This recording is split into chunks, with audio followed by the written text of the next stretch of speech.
नमस्कार, स्वागत है आपका राज की नीति चैनल में। दोस्तों, आखिरकार हरियाणा में भाजपा जसपा गठबंधन टूट ही गया। यह बात हमने आपको 8 माह पहले 2 जुलाई 2023 को पोस्ट की गई हमारी वीडियो चुनाव से पहले टूटेगा भाजपा जसपा गठबंधन में विस्तार से बता दी थी। इस वीडियो में हमने आपको कारणों सहित चुनाव से पहले गठबंधन टूटने का खुलासा किया था। उस वीडियो का लिंक आप स्क्रीन पर भी देख रहे हैं और हमने डिस्क्रिप्शन में भी डाल दिया है ताकि आप उसे फिर से देख सके कि हमने 8 माह पहले गठबंधन टूटने के क्या कारण बताए थे। दोस्तों, आखिरकार आज हमारी बात पर मुहर लग गई और दोनों पार्टियां भाजपा जसपा ने गठबंधन की गांठ खोलकर एक दूसरे से किनारा कर लिया। आज हम इस वीडियो में आपको बताएंगे गठबंधन टूटने के पर्दे के पीछे के क्या कारण रहे और अब आगे की राजनीति किस करवट बैठेगी। दोस्तों, गठबंधन टूटने के पर्दे के सामने के कारण तो आप जानते ही होंगे, लेकिन हम आपको पर्दे के पीछे के कारणों के बारे में भी बताएंगे, इसलिए वीडियो के अंत तक हमारे साथ बने रहिए। पर्दे के सामने का कारण तो जसपा द्वारा लोकसभा की 2 सीटों की मांग और भाजपा द्वारा लोकसभा की 1 भी सीट न देने का रहा, लेकिन इसमें पर्दे के पीछे भी कई कारण रहे जो हम आपको बताते हैं।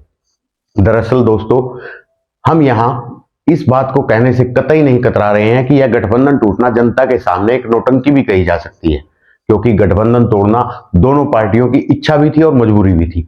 इसी में दोनों के हित जुड़े हुए थे। बारी बारी से दोनों पार्टियों के हितों की बात करते हैं। जसपा, जिसने जाटों की नाराजगी मोल लेकर लगभग 4.5 साल तक सत्ता का सुख भोग लिया, अब उसके लिए जाटों की नाराजगी दूर करने का समय आ गया था, जो भाजपा से दूर होकर ही की जा सकती थी, क्योंकि इसी से उसे आने वाले लोकसभा और विधानसभा चुनाव में फायदा मिल सकता था, अन्यथा नहीं। दूसरा कारण, जसपा अब लोकसभा की सभी 10 और विधानसभा की सभी 90 सीटों पर अपने उम्मीदवार खड़े कर सकेगी।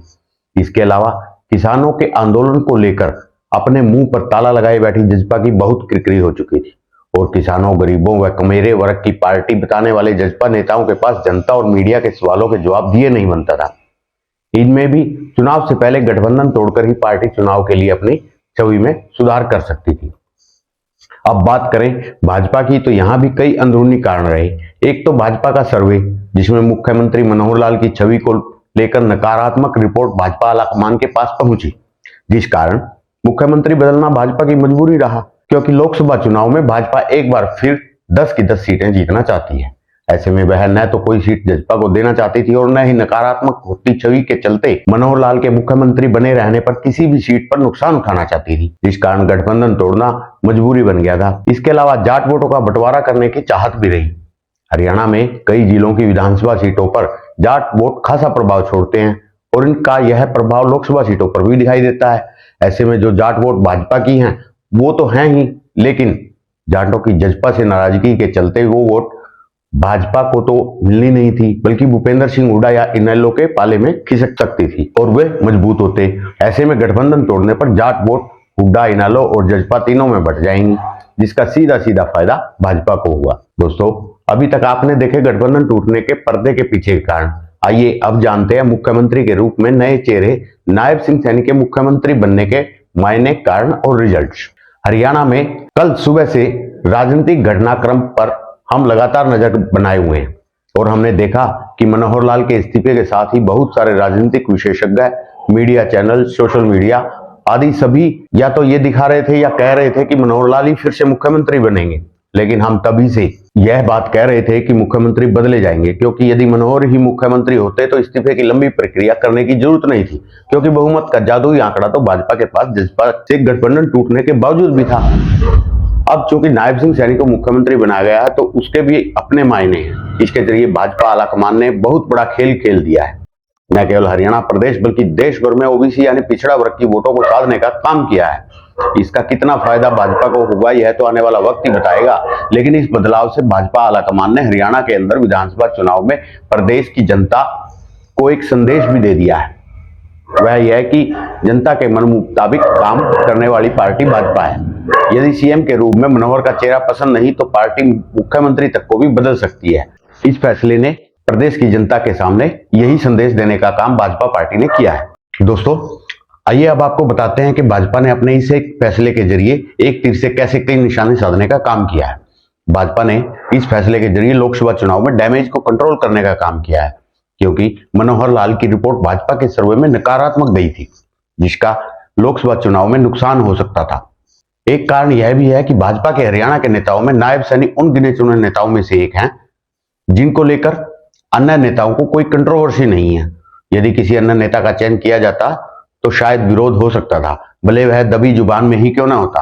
हालांकि इस नाम की घोषणा के बाद अनिल विज की नाराजगी जरूर सामने आई थी और वे कल बैठक से बाहर निकल गए थे, लेकिन उनकी नाराजगी भी उनका स्वयं का नाम का चयन न होने को लेकर हो सकती है, नायब के नाम के ऐतराज पर नहीं थी।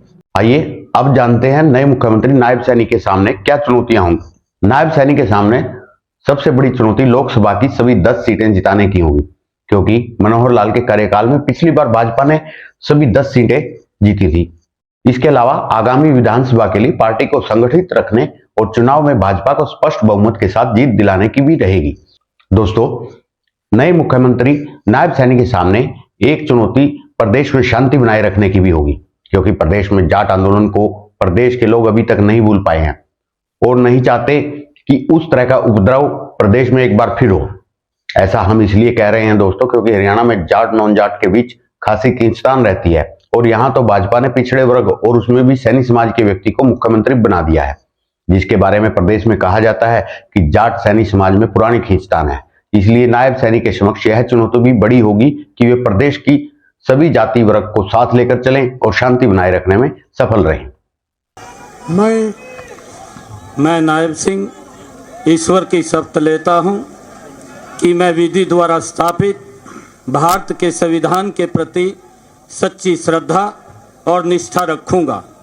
मैं भारत की प्रभुता और अखंडता अक्षुण्ण रखूंगा। मैं हरियाणा राज्य के मुख्यमंत्री के रूप में अपने कर्तव्यों का श्रद्धापूर्वक और शुद्ध अंतःकरण से निर्वहन करूंगा तथा भय या पक्षपात, अनुराग या द्वेष के बिना मैं सब प्रकार के लोगों के प्रति संविधान के और विधि के अनुसार न्याय करूंगा। मैं नायब सिंह ईश्वर की शपथ लेता हूं कि जो विषय हरियाणा राज्य के मुख्यमंत्री के रूप में मेरे विचार के लिए लाया जाएगा अथवा मुझे ज्ञात होगा, उसे किसी व्यक्ति या व्यक्तियों को उस अवस्था को छोड़कर, जबकि ऐसे मुख्यमंत्री के रूप में अपने कर्तव्यों के उचित निर्वहन के लिए ऐसा करना अपेक्षित हो, अन्य अवस्था में मैं प्रत्यक्ष या परोक्ष रूप में संसूचित या प्रकट नहीं करूंगा।